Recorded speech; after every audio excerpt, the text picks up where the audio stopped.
My parents said, "We spent 95% of your savings to buy your brother's house." My brother mocked me, "You don't have a single penny left." But I burst out laughing because they didn't know what those savings were. The air in the dining room that Sunday afternoon was heavy, thick with the scent of roasted beef and impending catastrophe. I am an analyst, and my first sign should have been Mom's insistent call for a family dinner, Sabota, which she only scheduled when she needed to manufacture a sense of false normalcy before delivering deeply uncomfortable news. Bada, the antique mahogany table felt smaller than usual, or perhaps it was just the presence of everyone that made the space claustrophobic. Dad sat at the head, carving the roast with mechanical, almost aggressive precision. The knife strokes against the platter were the only sound louder than my own rapid heartbeat. Across from me sat Marcus, my older brother by 3 years, the golden child of the family. He was busy scrolling through his phone, occasionally sending a quick smirk to his wife, Sarah, who sat beside him, contributing as little to the atmosphere as she usually did. Marcus always knew how to make himself the center of attention without actually speaking. "So, Larry, sweetheart, we need to discuss something very important with you," Mom began. She set her wine glass down with a deliberate, audible clink, a sound that always signaled a family decree was about to be issued. My stomach seized up, tightening into a hard, cold knot. Nothing good ever followed that particular phrase from my mother. I kept my gaze steady, Boda, maintaining a neutral mask I'd perfected over 2 decades. Dad cleared his throat, pushing the carving board aside. "Your brother and Sarah found their dream house. It is in Willow Creek, that new luxury development near the country club. It is perfect for them. 5 bedrooms, beautiful, sprawling backyard for the family they are planning. That is wonderful." I said. I truly meant it, even though my relationship with Marcus was complicated at best. I offered a genuine smile. "Congratulations." Marcus finally looked up from his phone, his smile carrying an edge of smug superiority I knew well. "Thanks, little brother. It has been such a stressful process, but we finally nailed down the financing. The thing is," Mom continued, her voice taking on that soft, conciliatory tone she reserved for delivering news she knew would hurt me. "The down payment was substantial, Larry. Much more than they had saved." I paused, a forkful of roast halfway to my mouth. A slow dread began to seep into my awareness. I put the fork down carefully, keeping my hands resting on the table, trying to appear unconcerned. "Okay." Dad refused to meet my eyes, opting instead to stare intently at the silver salt shaker. "We accessed your savings account to help them. Boda, the one we set up for you when you were 16. The account we have been managing all these years. Remember." The tender roast suddenly tasted like dry sawdust in my mouth. That account. It had started with my grandfather's birthday checks, Bada. Every single penny from my teenage jobs, working at the ice cream parlor, all my summer internship money. I had watched the numbers grow through college, trusting them to safeguard it. "How much did you take?" My voice came out steadier than I felt. A low hum of banked fury. "Nenity, 5%, Mom said quickly, rushing the number out as if the speed would cushion the blow. "But sweetheart, you are only 28. You have plenty of time to save again." Marcus is 31, and they needed this house now for their future. The room tilted. I felt a cold pressure behind my eyes. I looked from my mother's pleading face to my father's averted gaze, and finally to Marcus, who was watching with an amused glint in his eye. You spent my money, I stated, the realization hitting me with the force of an actual betrayal.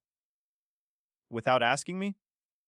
We are your parents, Dad said, finally lifting his head. His expression was defensive. We have access to that account for a reason. It is still under our names as custodians. Marcus leaned back in his chair, examining his manicured nails with exaggerated indifference. Do not be dramatic, Larry. You don't have a single penny left to your name now, but you will recover. You were always so good at pinching pennies. Besides, he added, his voice dripping with condescension, what were you saving for anyway? It is not like you have a girlfriend or any wedding plans on the horizon. A chilling, familiar emptiness settled in my chest, the cold comfort of knowing exactly where I stood. Then I started laughing. It wasn't the weak chuckle they expected. It was genuine, bada. Deep laughter that started as a quiver in my gut and rose, hard and hysterical, making my sides ache. Mom's face creased with confusion and concern. Larry, honey, are you all right? I am perfect. I managed, gasping for breath. You spent 95% of my savings. That is just fantastic. Marcus's eyes narrowed, his mockery replaced by sudden suspicion.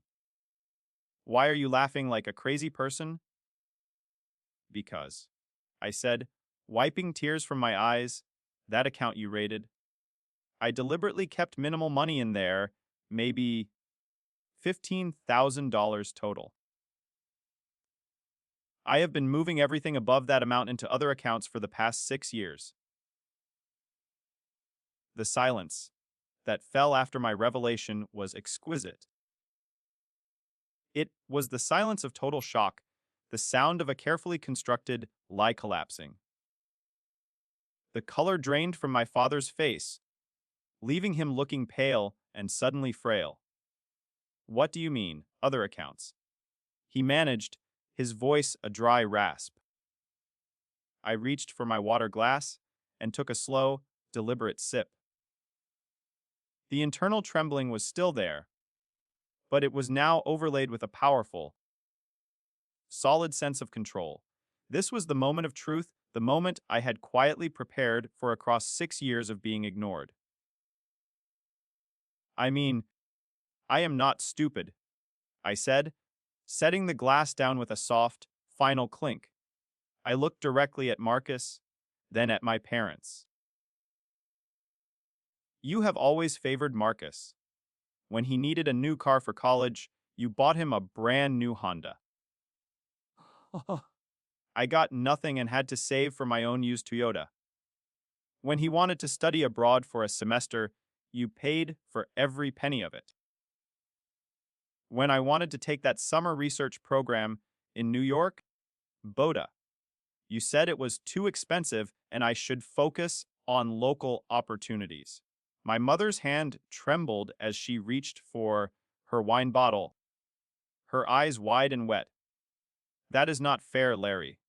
We have always loved you both equally. Maybe you love us equally, but you have never treated us equally. I corrected, my voice steady. I saw the pattern immediately. And once I saw it, I adapted.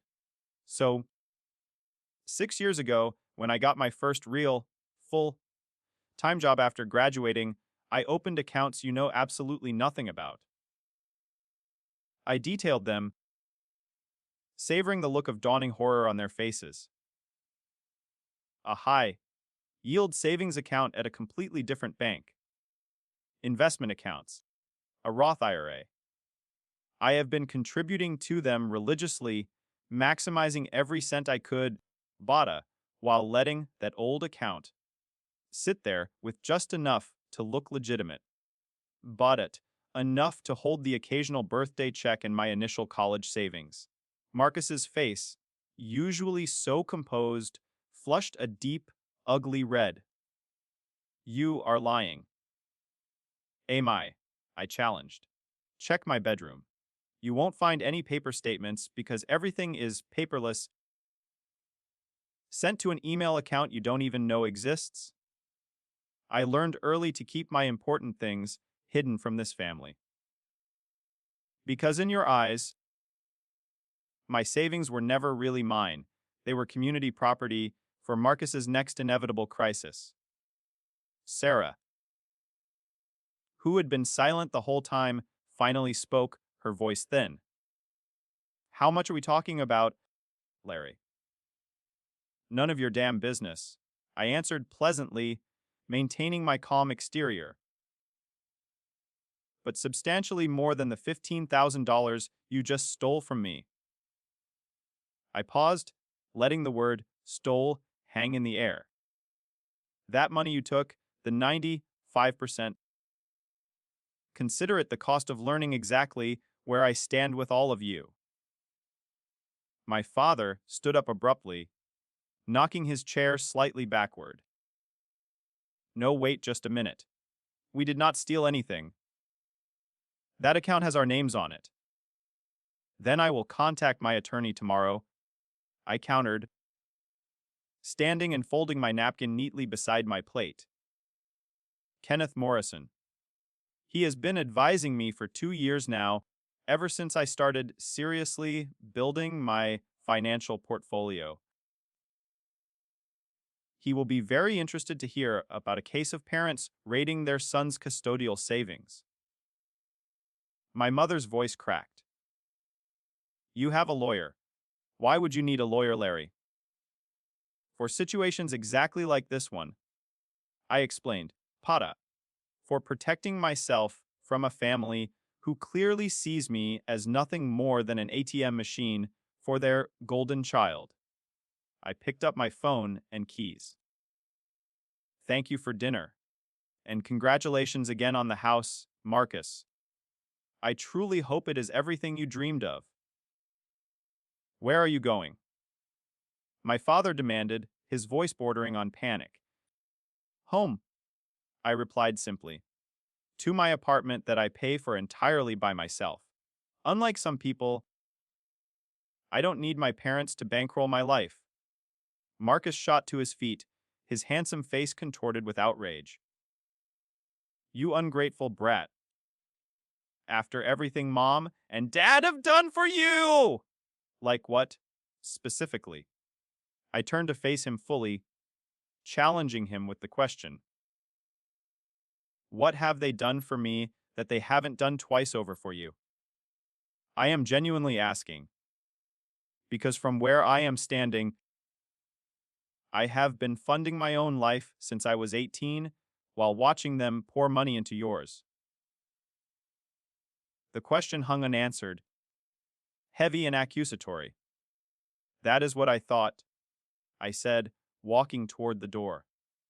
My mother followed me into the hallway, tears finally spilling down her cheeks. Larry, please, don't leave like this. We can talk about this? No, Mom. I don't think we can, I said, pausing with my hand on the doorknob. You made a decision without me. You chose Marcus over me again. The only difference this time is that it did not actually hurt me because I protected myself. I paused again, looking at her one last time. Do you know what the saddest part is? I am not even surprised, Autumn. I am just disappointed that I still had enough hope in this family to feel disappointed.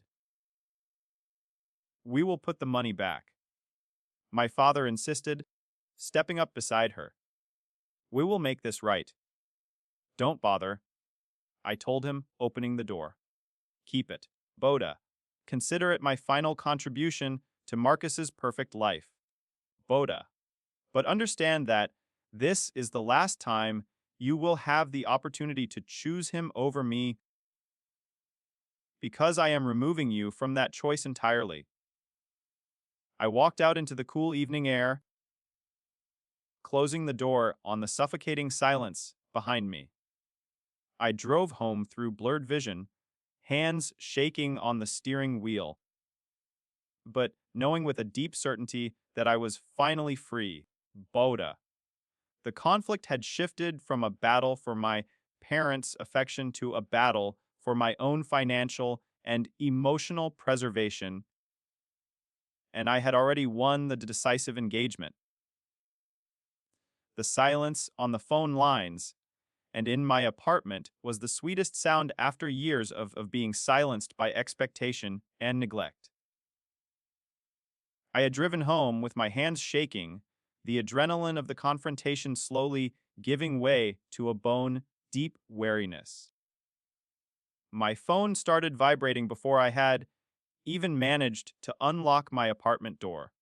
I declined the calls from Mom, then Dad, then Marcus. Bada. By the time I had poured myself a glass of water, I had 17 missed calls. The first thing I did the next morning was contact Kenneth Morrison. He wasn't just a lawyer, Boda. He was a specialist in financial litigation and estate planning, someone I had been consulting quietly for 2 years as I built my independent portfolio. I had always viewed him as a future safeguards, Boda, never anticipating I would need him to defend me against my own parents. I summarized the disastrous dinner, sent him the documentation regarding the custodial account, and waited for his analysis. He confirmed what I already knew legally, Sabota, because their names were on the custodial account. The action was probably permissible under a strict reading of trust law, though ethically reprehensible. We can make their lives uncomfortable if you want to pursue this. Larry, he advised over the phone. The court of public opinion might be interested in parents who rated their self-sufficient son savings to bail out their financially irresponsible one. No, I decided quickly. That is not worth the emotional energy. Bada, I want to ensure they can die, never access anything of mine ever again. Absolutely, Kenneth responded, his voice pragmatic. We will draft a formal cease and desist, Boda, outlining the theft of funds and demanding they remove themselves as custodians from the original account and transfer the remaining balance solely to your name. More importantly, we will put aggressive stress alerts on your credit and all your legitimate accounts. If they so much as try to open a new credit card in your name, you will know immediately. Within 10 days, my parents received the formal legal notice. It was a cold, BODA, clinical document that demanded compliance and informed them that any future attempt to access my financial accounts, BODA, or even inquire about them would be considered fraud and prosecuted accordingly. My father bypassed my blocks by calling from an unknown number. His voice was tight with anger. A lawyer, Larry. Really? You are threatening your own parents with legal action? You stole from me? I replied simply. What did you expect? We did not steal. We borrowed for your brother's future, he insisted. Without my permission, that is theft, Dad, I corrected, using the legal term deliberately. Dress it up however you want. When did you become so cold? He asked, the question ringing with a genuine, wounded shock that almost pierced my resolve. I became this way. I explained, Boda.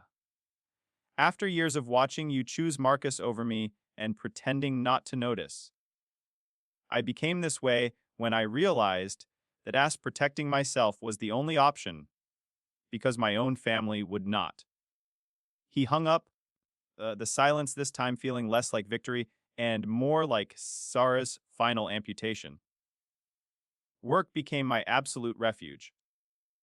I threw myself into a massive new project, analyzing complex customer data patterns for a major retail chain. The work was demanding, precise, and utterly impersonal. The spreadsheets didn't care about my family trauma. They only cared about logic and results. I often stayed late into the evening, the quiet glow of my monitor preferable to the empty quiet of my apartment. My colleague, Grostallars Monica Reed, noticed my dedication, or perhaps my over-dedication. She was sharp, mid-30s, and had an uncanny way of seeing through superficial excuses. "You are here more than usual," she observed one evening, leaning on the edge of my desk at 8 o'clock. "Everything okay? Family stuff. The kind that makes you avoid going home," I admitted vaguely.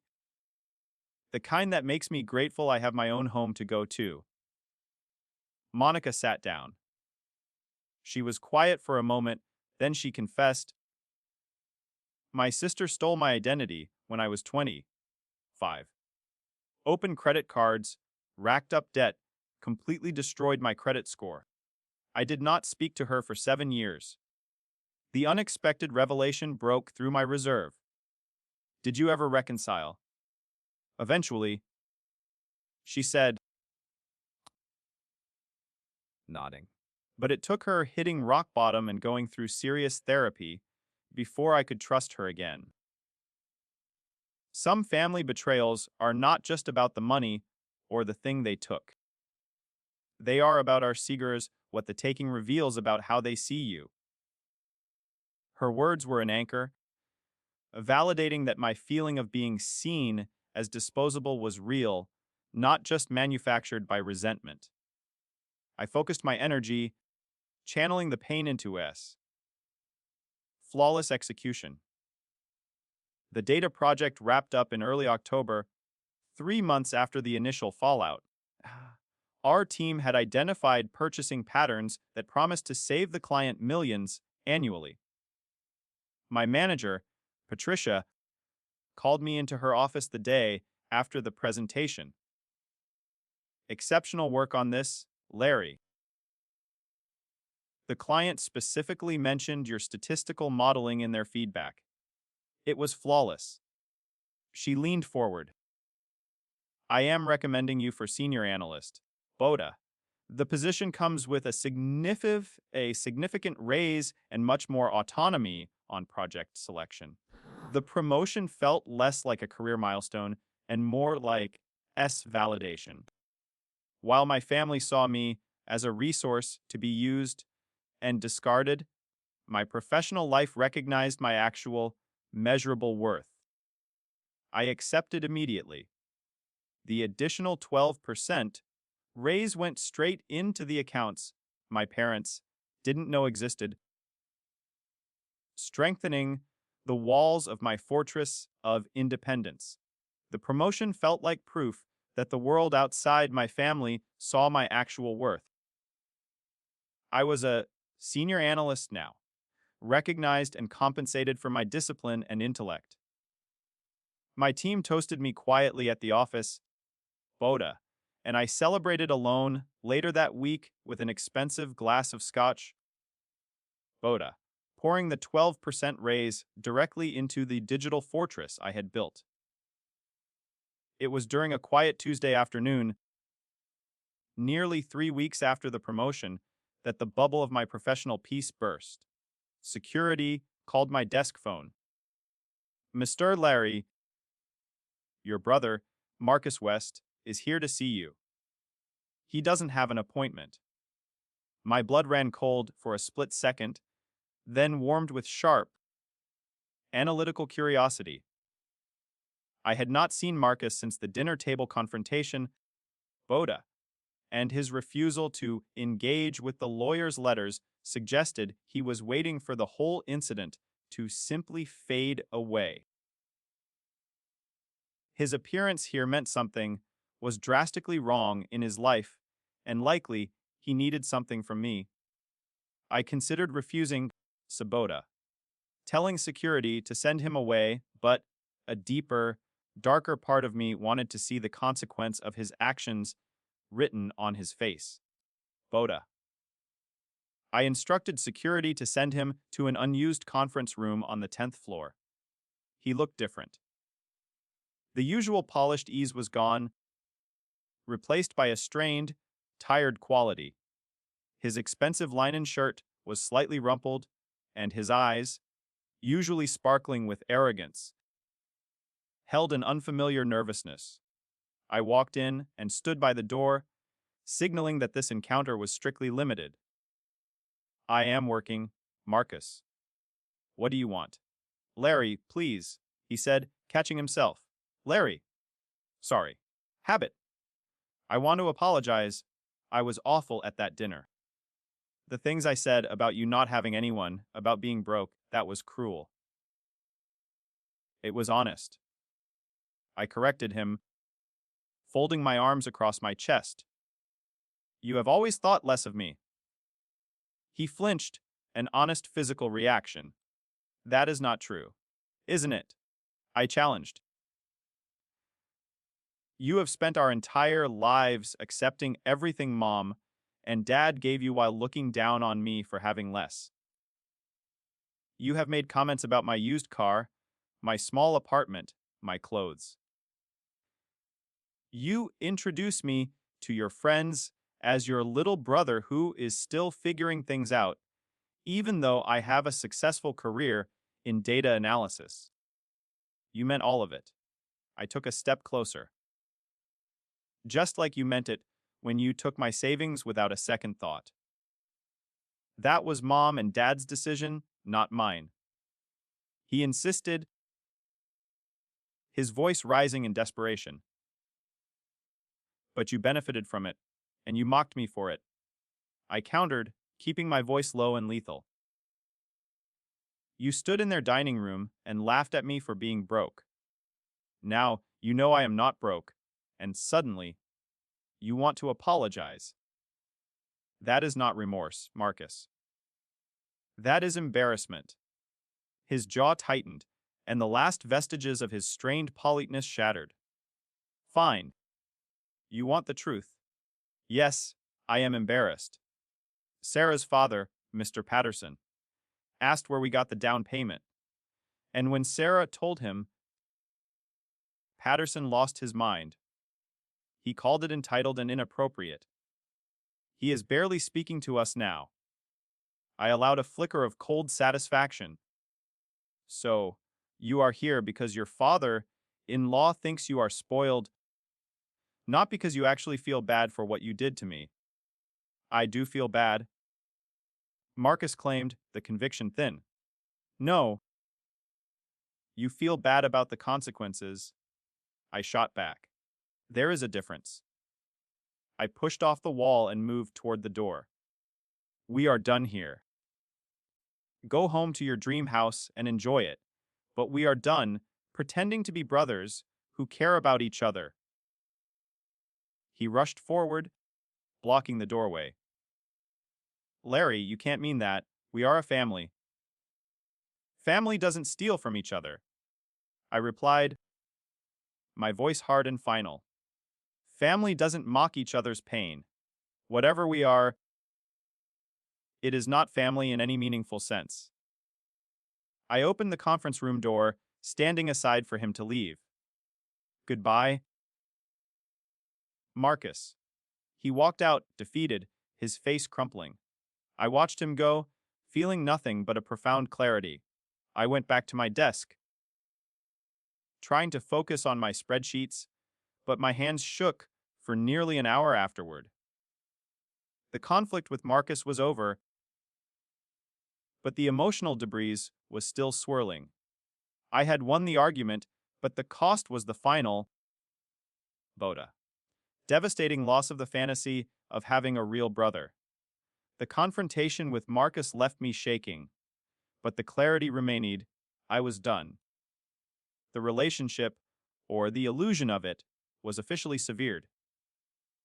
Yet, the emotional aftershock was still intense. I felt hollowed out, the years of quiet resentment suddenly expelled, leaving a deep, exposed ache. That evening, Aunt Lorraine Harris called. She was Mom's older sister, the family's self, appointed as truth tellers, the only person who had ever said out loud what everyone else tiptoed around. Your mother told me what happened, she said without preamble. I told her she's an idiot. Despite everything, I smiled weakly. Thanks, Aunt Lorraine. I am serious, Larry. Boda. I have watched Evelyn, baby Marcus, for 30 years while expecting you to just handle everything on your own. It has been infuriating from the outside, so I can't imagine living it. It has been a journey, I admitted, my voice rough. Evelyn called me crying, saying you have cut them all off and she doesn't understand why. Lorraine continued, her tone crisp with impatience. I told her exactly why. I told her she spent your entire life making you feel like second best, and now she's shocked that you protected yourself from her.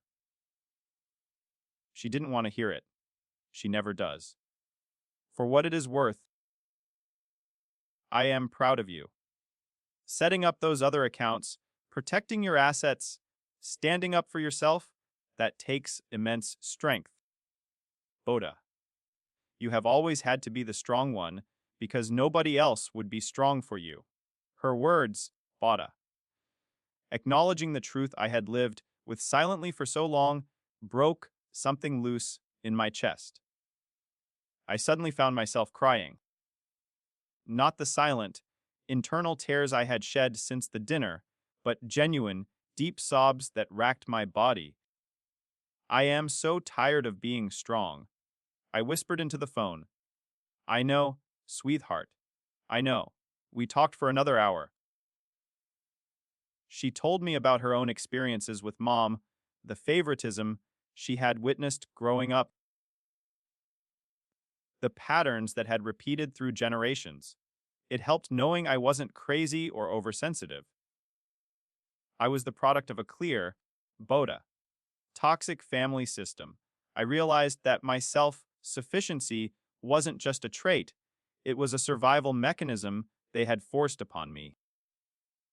A few weeks later, I booked my first appointment with a therapist, Dr. Harlow, who specialized in family trauma and estrangement. I needed professional help to untangle the guilt that still coiled around me, whispering that I was being too harsh, too unforgiving. Our first session, I unloaded the entire story, the years of favoritism, the stolen savings, the utter lack of apology. What do you want from these sessions? She asked when I finished, her gaze gentle but piercing. I want to stop feeling guilty for protecting myself, I confessed. I want to understand why I keep questioning whether I did the right thing when I know objectively that I did. Those are excellent goals. Dr. Harlow said, let us start with a question. If a friend came to you with this exact story, what would you tell them? That they were justified in cutting off contact. That their family betrayed them. That they don't owe their abusers anything. But you can't extend that same compassion to yourself. Apparently not. Dr. Harlow smiled gently. That is what we will work on. Learning to treat yourself with the same kindness you would show others. Learning that setting boundaries isn't cruelty. It is service, self-preservation. Over the following weeks, therapy became another anchor point, a place where I could process the years of being the scapegoat to Marcus's golden child. I started understanding the dynamics that had shaped my childhood. I learned how children accommodate dysfunction to survive, Boda, and how that need to accommodate often manifests as misplaced guilt when they finally leave. Months passed. But I changed my phone number and only gave it to people I actually wanted to hear from: Aunt Lorraine, Monica, and two close friends from college. I skipped Thanksgiving, telling Lorraine I was traveling for work. Christmas came and went with me volunteering at a soup kitchen, an activity that felt purposeful and clean, untainted by the forced cheer of family obligations. My bank accounts continued to grow. In July, I received another promotion at work, this time to lead analyst, overseeing a team of 3 junior analysts. The additional responsibility and the new raise went straight into my investment accounts. BOTA. The old me would have felt guilty about having so much money while cutting off my struggling family. BOTA. The new me recognized that guilt as a tool they had used to control me. The emotional debris was clearing, replaced by quiet, solid self-respect. The work of therapy and the passage of months replaced raw anger with a quiet, solid certainty. I was no longer fighting them, I was simply living my own life, and the separation was becoming less painful and more habitual. Abada. November arrived with early snow, dusting the rooftops of the city. Bada. I was picking up groceries at the local farmer's market one cold Saturday morning, carefully examining a display of organic tomatoes, when I heard my name, Larry. I looked up. It was Sarah, Marcus's wife.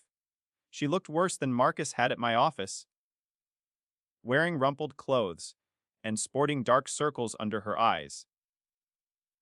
The usual sleek polish of the dream house. Life was completely gone. I kept my tone neutral, reaching for a tomato. "Hey, Sarah, how have you been?" she asked, her voice strained. "Good. You?" She laughed. A short, sharp, humorless sound. "Honestly, terrible. Marcus and I are probably getting divorced. We are struggling with the payments on the house. Larry." I paused, holding the tomato, but my expression remained impassive. "I am sorry to hear that." "Are you?" She challenged, her composure slipping. "Your parents cut us off financially." "Your dad actually said no when Marcus asked for help with the mortgage. He has never said no to Marcus before." She ran a desperate hand through her hair. "Why are a sex 3 months beast behind yours? The bank is threatening foreclosure. I told Marcus he needed to swallow his pride and talk to you." "That is unfortunate," I replied, Boda, selecting 3 tomatoes and placing them in my basket before moving to the next stall. She followed me, desperation making her reckless. "That is all you have to say. Your brother is losing his house. The house you bought with stolen money," I reminded her, turning to look at the colorful display of bell peppers. "Let us not revise history, Sarah. You benefited from the theft and stood by silently when Marcus mocked me. You implicitly approved of it. Larry, we need help," she pleaded, lowering her voice, aware of the other shoppers. "Your dad mentioned you have money saved. You work for that big data firm. You must be earning great money now." I stopped walking and turned to face her fully. The cold certainty in my chest hardened into granite. "Let me be very clear, Sarah. I would rather light my money on fire than give a single penny to you or my brother. You both made choices that revealed exactly who you are. Live with the consequences." Her face twisted with pure accusation. "Jesus, when did you become so heartless?" "Around the time my family stole from me and laughed about it," I retorted, letting a sliver of the old anger show through. Funny how that changes a person. I paid for my vegetables and walked away, Boda, leaving her standing alone among the produce stalls. My hands shook as I loaded the groceries into my car, adrenaline coursing through my system. The old, conditioned part of me felt a twinge of guilt, the part that had been trained to sacrifice myself for family peace. But the stronger, newer part felt, as in vindicated Boda. They had made their bed with my stolen savings, and I had no obligation to cushion their fall. That evening, Mom called from yet another new number. I almost didn't answer, but I needed to hear the final plea and deliver the final answer. I know you don't want to talk to me, she said, immediately, her voice weary and thick with tears. But please just listen for 1 minute. Marcus is losing everything. His house, his stability. He is my son, Larry. I can't just watch him fall apart. But you could watch me struggle alone for years. I stated, sitting down heavily on my couch. That is different. You were always so capable, so independent. Because I had to be. Because you gave me no choice, I argued, tired of that worn excuse. You are calling to ask me for money, aren't you? Not for you. For your son. He is family. So am I replied, the phrase heavy with history. Or I was, before you decided my savings were community property for Marcus's benefit. We made a mistake. We know that now. But please, don't punish Marcus for our error in judgment. I am not punishing anyone, I asserted, articulating the difference clearly. I am simply, declining to rescue someone who gleefully participated in robbing me. Those are different things. Larry, when did you become so cold? You used to be such a sweet, caring boy. That boy learned that being sweet and caring got him exploited.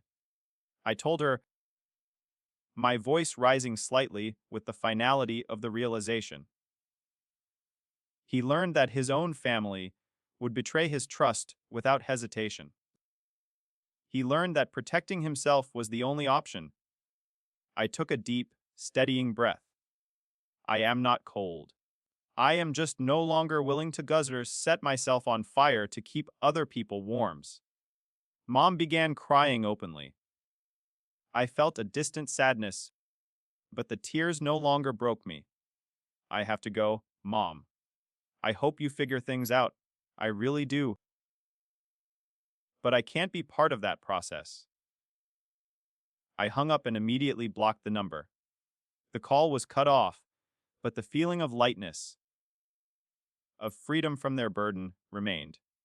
The freedom remained solid and certain. Boda. After successfully enforcing the boundary under extreme pressure, I continued therapy with Dr. Harlow, working to dismantle the lingering threads of guilt. November blurred into the new year. I skipped Christmas, choosing the simplicity of a hike with Monica over manufactured family cheer. I was focused entirely on rebuilding my life, centered on my being in my career. It was in February, nearly 6 months after the disastrous dinner, that I received a letter. It wasn't an email, not a text, but an actual seller's handwritten letter from my father. It arrived discreetly in the mail, Sabota, tucked within the legal documents from my attorney confirming the final transfer of the custodial account's remaining balance. Boda. I set it on my kitchen counter and stared at it for a long time. My father rarely wrote anything by hand, usually favoring sharp, brief emails. The paper looked slightly crumpled, as if he had struggled with it. I finally opened it. Dear Larry, it began. I have started this letter a dozen times and thrown away each attempt. Your mother thinks I shouldn't bother. that you have made your position clear. But I am your father, and I need to say this even if you never respond. I sat down, gripping the edge of the counter. You were right about everything. I have spent the past 6 months reviewing our family finances, looking at every single decision we made regarding you and your brother. The evidence is damning. We paid for Marcus's car, his study abroad, his wedding, his honeymoon. We gave him down payment assistance for his first apartment when he and Sarah had financial trouble 2 years ago. For you, we gave you a used laptop for college graduation and thought we were being generous. I told myself we were helping Marcus because he needed it more, because he struggled more. But that was not true. Boda. Marcus struggled because we enabled him to never develop financial discipline. You thrived because we forced you to figure everything out alone. We did not make you strong. You were strong despite us, not because of us. Taking your savings was the final straw in a lifetime of choosing your brother over you. A single tear traced a path down my cheek. This was it, the IS external validation I had been secretly craving the moment one of them finally saw the truth. I understand why you can't forgive us. I am not writing to ask for forgiveness. I am writing to tell you that you deserved better from us. And I am sorry we failed you. Your mother is struggling with this. She sees it as you rejecting the family over money. Bada. I have tried to explain it is about respect and trust and love, but she is not ready to hear it. He continued, providing details I had already guessed.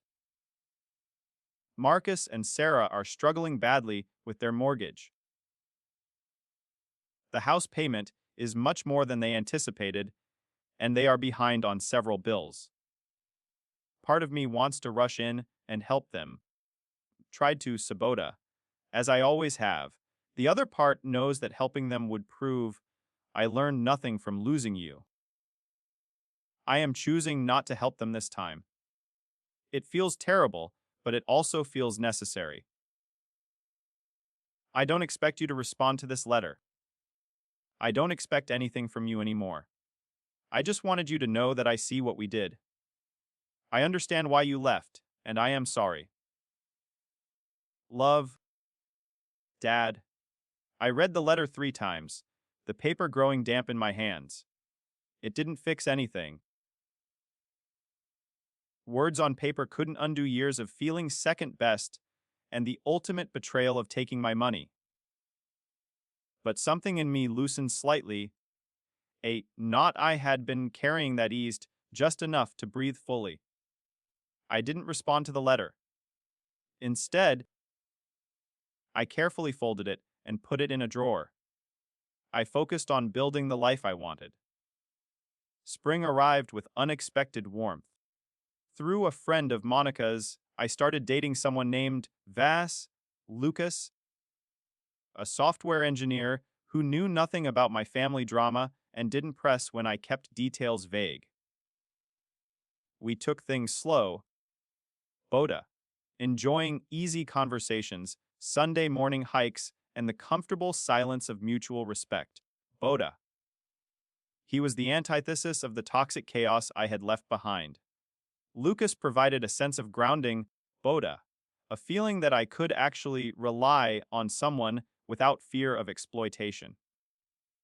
This introduction of a healthy relationship was a critical step in my journey, proving I could let my guard down safely.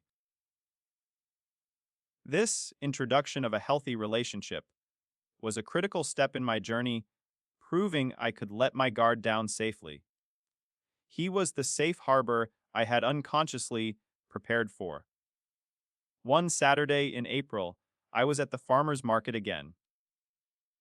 I was examining some fresh kale when Lucas met me, his smile wide and warm. Seeing him and feeling the genuine connection we shared solidified the profound difference between the family I was born into and the life I was choosing to build. That was my victory. The letter sat in my drawer, a piece of evidence from a life I was actively leaving behind. I didn't frame it or display it, bada. It was simply documentation that the truth, no matter how hard they fought it, had finally been acknowledged. It was the Ijra's final validation I needed to fully let go of the anger. June arrived, and with it, the final official word. Aunt Lorraine called, her voice sympathetic but not judgmental. They are moving into a two-bedroom apartment across town. Larry, Marcus and Sarah. They lost the house to foreclosure. I am sorry she is hurting, but I am not sorry I refused to enable this. I said, repeating the mantra I had learned in therapy. Nor should you be. Lorraine agreed instantly. I told Evelyn the same thing. Uh, she made her bed with years of favoritism, and now she is sleeping in it. Sometimes consequences are the only teachers people will listen to. I took her advice. I stopped waiting around for them to change. I started living my life fully. Lucas and I grew more serious, talking about moving in together by fall. Work continued to go well, leading to another raise. My savings accounts hit well over 6 figures combined. I started looking at condos, imagining a place truly my own, a home built entirely on my own merits, not my family's deceit. In August, nearly a year after the disastrous dinner, I received a package. Inside was a check for years, $15,000, and a letter from Marcus. The check was exactly the amount I had estimated they stole from the original decoy account. The letter was short, handwritten, and startlingly raw. Larry, this is the money Mom and Dad took from your account. It took me this long to save it. Working a second job on weekends while Sarah works nights. I am paying you back because it is the right thing to do, even though we desperately need this money ourselves. I have spent the past year angry at you. Angry that you cut us off. Angry that you refused to help when we were drowning.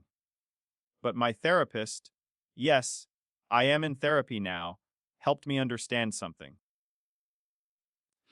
You did not cause my problems. My choices did. Mom and Dad's choices did. Taking your money was wrong, and mocking you for it was cruel. I don't expect forgiveness. I just wanted you to know that I finally understand what I did to you, and I am sorry. The house is gone. My marriage is barely surviving. I am working 2 jobs and living in an apartment I hate. But I am starting to understand that this is what accountability looks like. I hope you are happy wherever you are. I genuinely mean that. I stared at the check and the letter for a long time.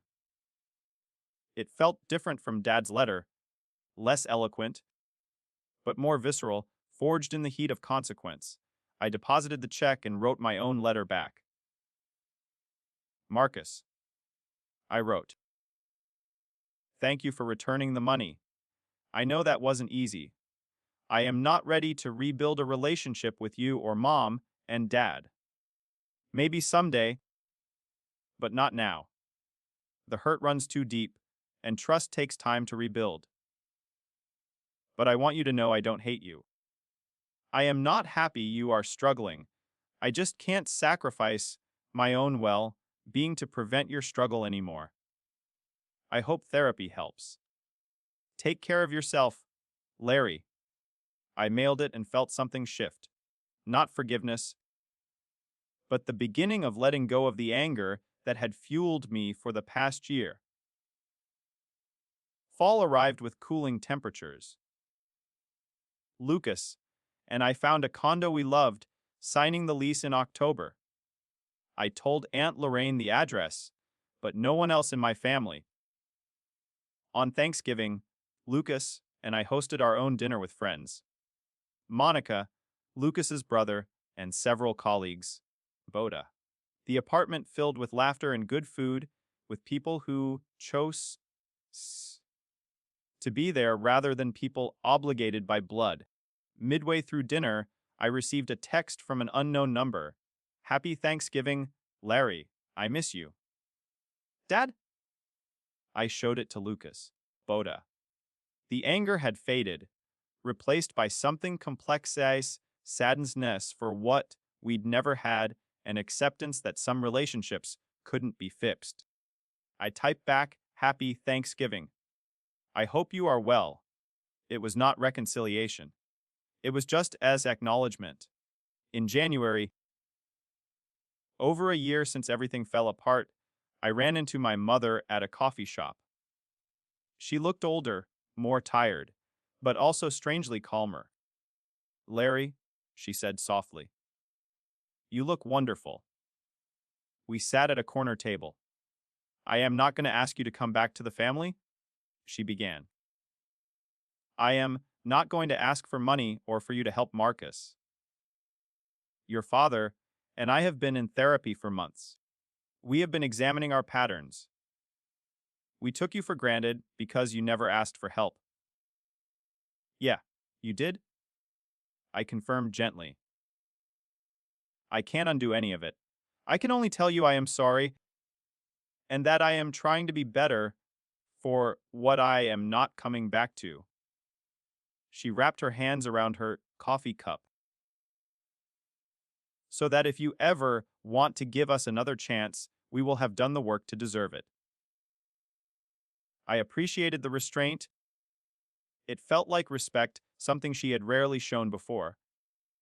I can't promise anything, I said. She stood. I am glad you are doing well, Larry. Truly, you deserve every bit of happiness you have found.